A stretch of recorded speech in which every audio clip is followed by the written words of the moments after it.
পাকিস্তানের 4 কিংবদন্তি ক্রিকেটার ইনজামাম উল হক, মিসবাহ উল হক, মুশতাক মুহাম্মদ এবং সাইদ আনোয়ারকে হল অব ফেমে অন্তর্ভুক্ত করেছে দেশটির ক্রিকেট বোর্ড। 11 জনের স্বাধীন প্যানেল তাদের নাম বাছাই করেছে। তাদের হল অব ফেমে অন্তর্ভুক্ত করার ঘোষণা দিয়ে এক বিবৃতিতে পিসিবি বলেছে 4 তারকাকে আনুষ্ঠানিকভাবে এই বছরের মধ্যেই অন্তর্ভুক্ত করা হবে। তখন তাদের স্মারক ক্যাপ এবং বিশেষভাবে ডিজাইন করা ফলক প্রদান করা হবে। হল অব ফেমে স্থান পাওয়ার মধ্য দিয়ে আরও এক ঝাঁক কিংবদন্তিদের সঙ্গী হলেন ইনজামাম, মিসবাহ, মুশতাক এবং আনোয়ার। তাদের আগে হল অব ফেমে নাম উঠেছিল আব্দুল কাদির, এইচ কারদার, ফজল মাহমুদ, হানিফ মুহাম্মদ, ইমরান খান, জাভেদ মিয়াদাদ, ওয়াসিম আকরাম, ওয়াকার ইউনিস খান এবং জহির আব্বাস।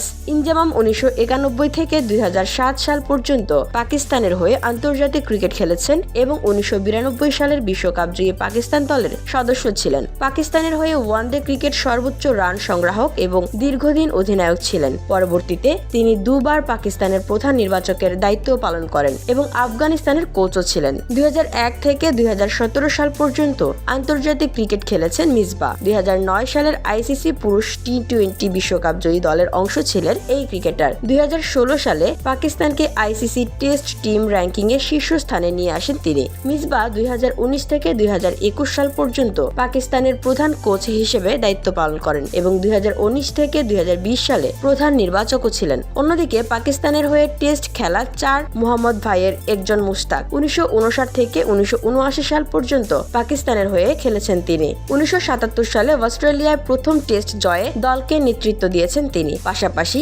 ইংল্যান্ডে 1975 সালের প্রথম ওয়ানডে বিশ্বকাপে অংশ নিয়েছেন এবং 1999 সালের ওয়ানডে বিশ্বকাপ ফাইনালে জাতীয় দলের কোচিং করিয়েছেন। আর আনোয়ার 1989 থেকে 2003 সাল পর্যন্ত পাকিস্তানের হয়ে খেলেছেন। 1996, 1999 এবং 2003 সালের ওয়ানডে বিশ্বকাপে 3টি সেঞ্চুরি এবং 3টি অর্ধশতক সহ মোট 31টি সেঞ্চুরি এবং 68টি 50 করেছেন এই ওপেনার।